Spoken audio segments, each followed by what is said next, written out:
എല്ലാവർക്കും ടേസ്റ്റ് വിത്ത് മൈൻഡിലേക്ക് സ്വാഗതം. എല്ലാവർക്കും ടേസ്റ്റ് വിത്ത് മൈൻഡിന്റെ ഹൃദയം നിറഞ്ഞ ക്രിസ്മസ് ആശംസകൾ. ഇന്ന് നമ്മൾ ഉണ്ടാക്കാൻ പോകുന്നത് നമ്മുടെ ഈസ്റ്ററിനും പിന്നെ ക്രിസ്മസിനൊക്കെ ഒഴിച്ചുകൂടാനാവാത്തൊരു വിഭവമാണ് നമ്മളുടെ വട്ടയപ്പം. അപ്പോൾ വട്ടയപ്പം ഉണ്ടാക്കണമെങ്കിൽ നമ്മൾ തലേദിവസം തന്നെ അരി വെള്ളത്തിലിട്ട് വെക്കണം, പിന്നെ അരയ്ക്കണം, അങ്ങനെ ഒരുപാട് പണിയൊക്കെ ഉണ്ട്. പക്ഷെ ഇന്ന് നമ്മൾ ആ പണിയൊന്നും ചെയ്യുന്നില്ല. നമ്മൾ വളരെ ഈസി ആയിട്ട് അരിപ്പൊടി വെച്ചിട്ട് നല്ല അടിപൊളി സോഫ്റ്റ് ആയിട്ടുള്ള വട്ടയപ്പമാണ് ഇന്ന് ഉണ്ടാക്കിയെടുക്കാൻ പോകുന്നത്. അപ്പോൾ അതെങ്ങനെയാണെന്ന് നമുക്ക് നോക്കിയാലോ? വീഡിയോ കാണാം.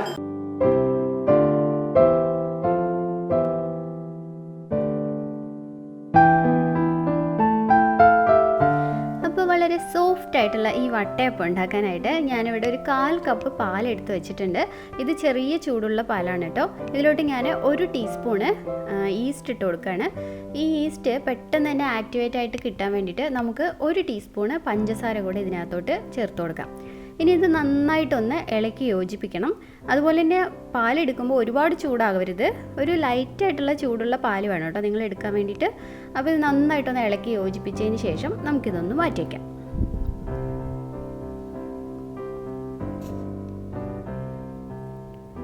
ഇനി നമ്മൾ ചെയ്യേണ്ടത് കപ്പി കാച്ചുക എന്നുള്ളൊരു പരിപാടിയാണ്. അപ്പോൾ അത് ചെയ്യുന്നത് എപ്പോഴും നമ്മൾ അരി അരച്ചിട്ടൊക്കെ ആണല്ലോ ഈ അപ്പം ഉണ്ടാക്കുക. ആ സമയത്ത് നമ്മൾ അരച്ച അരിയിൽ നിന്ന് ശകലം എടുത്തിട്ട് കപ്പി കാച്ചാലാണ് ചെയ്യാറ്. ഇതിപ്പോൾ പൊടി ആയതുകൊണ്ട് ഞാൻ 3 ടേബിൾ സ്പൂൺ അരിപ്പൊടി എടുത്തിട്ടുണ്ട്. ഇതിലോട്ട് ഞാൻ 1/2 കപ്പ് വെള്ളം ഒഴിച്ചു കൊടുക്കുകയാണ്. ഇനി ഇത് കട്ടയൊന്നും ഇല്ലാതെ തന്നെ നമ്മൾ നന്നായിട്ടൊന്ന് ഉടച്ചെടുക്കണം. ആദ്യം തന്നെ ഒട്ടും കട്ട പാടില്ല കേട്ടോ. ഞാനിവിടെ എടുത്തേക്കുന്നത് നിറബറയുടെ അപ്പമൊക്കെ ഉണ്ടാക്കുന്ന അരിപ്പൊടിയാണ്. അപ്പപ്പൊടി എന്ന് പറഞ്ഞിട്ട് നമുക്ക് വാങ്ങാൻ കിട്ടുമല്ലോ, ആ പൊടിയാണ് ഞാൻ എടുത്തിരിക്കുന്നത്. നിങ്ങൾ വീട്ടിലെടുക്കുകയാണെങ്കിൽ ഇടിയപ്പത്തിനൊക്കെ പൊടിക്കുമല്ലോ, ആ പൊടി നന്നായിട്ട് വറുത്തെടുത്താൽ മതി കേട്ടോ. അതിനകത്ത് ചെയ്യുകയാണെങ്കിൽ നല്ല വൃത്തിയായിട്ട് നമുക്ക് ഈ അപ്പം ഉണ്ടാക്കാൻ കിട്ടും. അപ്പോൾ ഇത് നന്നായിട്ട് ഞാനിതുപോലെ കട്ടകളൊന്നും ഇല്ലാണ്ട് ഉടച്ചെടുത്തിട്ടുണ്ട്. ഇത് നമുക്ക് ഒരു പാനിലോട്ട് ഒഴിച്ചു കൊടുക്കാം. ഇനി ഈ പാനിൽ ചെറിയ തീയിലിട്ടിട്ട് നമ്മൾ ഇളക്കിയിട്ട് ഇതൊന്ന് കുറുക്കിയെടുക്കണം. അതിനാണ് കപ്പി കാച്ചുക എന്ന് പറയുന്നത്. അപ്പോൾ ഇങ്ങനെ കുറുക്കിയെടുക്കുന്ന സമയത്ത് നമുക്ക് ഈ പൊടി നന്നായിട്ട് വെന്ത് കിട്ടണം. ഒരുപാട് അങ്ങ് തീ ഇട്ടിട്ട് നമ്മൾ പെട്ടെന്ന് അങ്ങ് കുറുക്കിയെടുത്ത് കഴിഞ്ഞാൽ നല്ല വൃത്തിയായിട്ട് നമുക്ക് കിട്ടത്തില്ല. ഒരുപാട് അങ്ങ് കട്ടയായി പോവുകയും ചെയ്യും, പെട്ടെന്ന് കുറുകുകയും ചെയ്യും, എന്നാൽ പൊടി ഒട്ടും വേഗത്തുമില്ല. ആ ഒരു രീതിയിലായിരിക്കും. അപ്പോൾ നമ്മളുടെ അപ്പവും നല്ല വൃത്തിയായിട്ട് വരില്ല. അപ്പോൾ ചെറിയ തീയിലിട്ടിട്ട് ഇതുപോലെ ഇളക്കിയിട്ട് നമുക്ക് വേവിച്ചെടുക്കാം.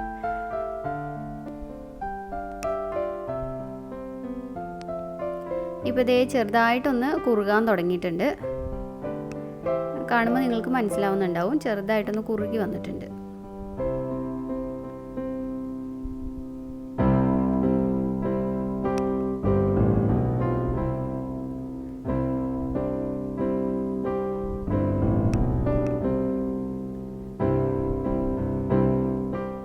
അപ്പോൾ ഈ ഒരു പരുവത്തിൽ മതി കേട്ടോ. ഇതാണ് കറക്റ്റായിട്ടുള്ള ഒരു പാകം എന്ന് പറയുന്നത്.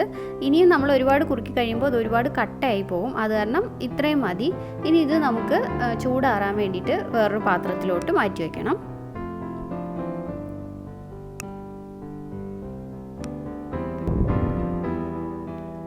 ഇപ്പോൾ ഒരു 10 മിനിറ്റ് കഴിഞ്ഞിട്ടുണ്ട്. ഞാനൊരു മിക്സിയുടെ ജാർ എടുത്തു. അതിനകത്തോട്ട് 1 കപ്പ് അരിപ്പൊടി ഇട്ട് കൊടുത്തു.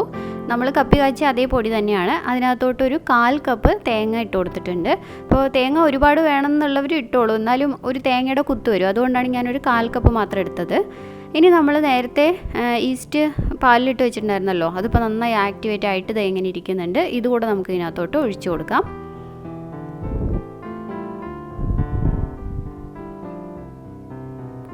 ഇനി നമ്മൾ കപ്പി കാച്ചി വെച്ചത് ഇപ്പോൾ നന്നായിട്ട് ചൂടാറി ഇരിപ്പുണ്ട്. അതുകൂടെ നമുക്ക് ഇതിനകത്തോട്ട് ചേർത്ത് കൊടുക്കാം.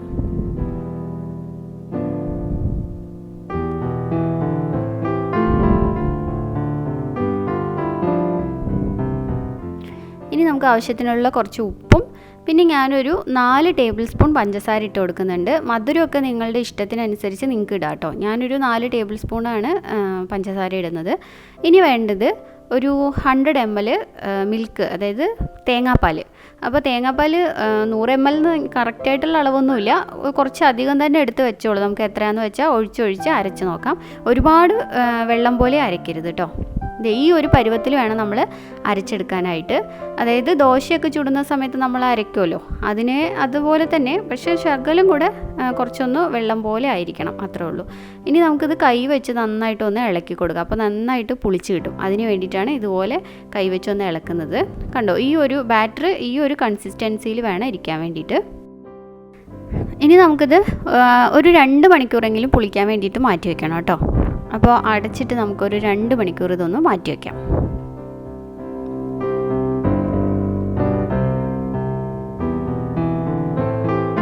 ഇപ്പോൾ ഇത് 2 മണിക്കൂർ കഴിഞ്ഞിട്ടുണ്ട്. നമ്മളുടെ മാവ് നല്ല വൃത്തിയായിട്ട് പൊങ്ങി വന്നിട്ടുണ്ട്.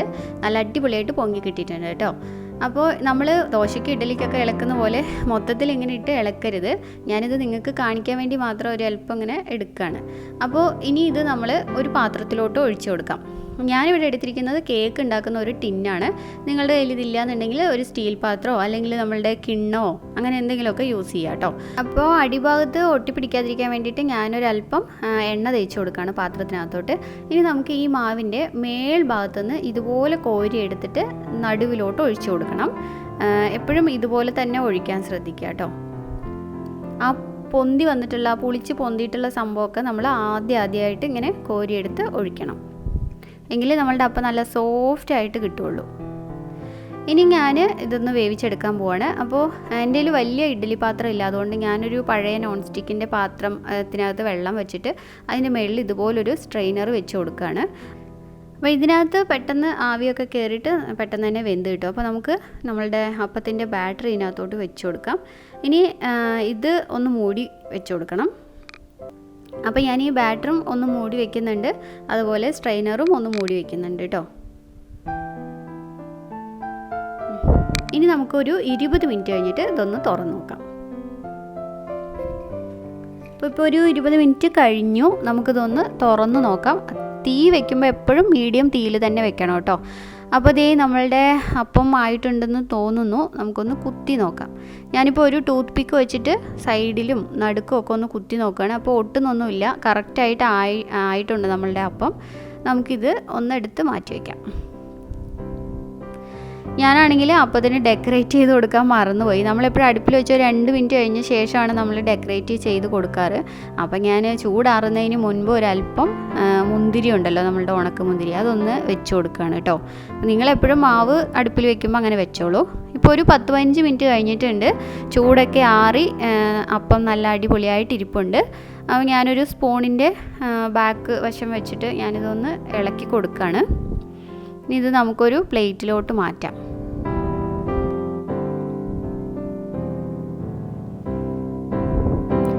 അപ്പോൾ ദേ നമ്മളുടെ ക്രിസ്മസ് ഈസ്റ്ററിനൊക്കെ ഉണ്ടാക്കുന്ന നമ്മളുടെ സ്പെഷ്യൽ വട്ടയപ്പം റെഡി ആയി കഴിഞ്ഞു. ഇതൊന്ന് മുറിച്ച് ഞാൻ കാണിച്ചു തരാം. അടിപൊളിയല്ലേ? ഇപ്പോൾ തീർച്ചയായും നിങ്ങൾക്ക് ഇഷ്ടപ്പെട്ടിട്ടുണ്ടാവും വിചാരിക്കുന്നു. ഇഷ്ടപ്പെട്ടിട്ടുണ്ടെങ്കിൽ ലൈക്ക് ചെയ്യാനും കമൻറ്റ് ചെയ്യാനും ഷെയർ ചെയ്യാനും ഒന്നും മറക്കരുത് കേട്ടോ. അപ്പോൾ അടുത്ത ഒരു വീഡിയോ ആയിട്ട് വീണ്ടും കാണാം. Bye, see you, Tata.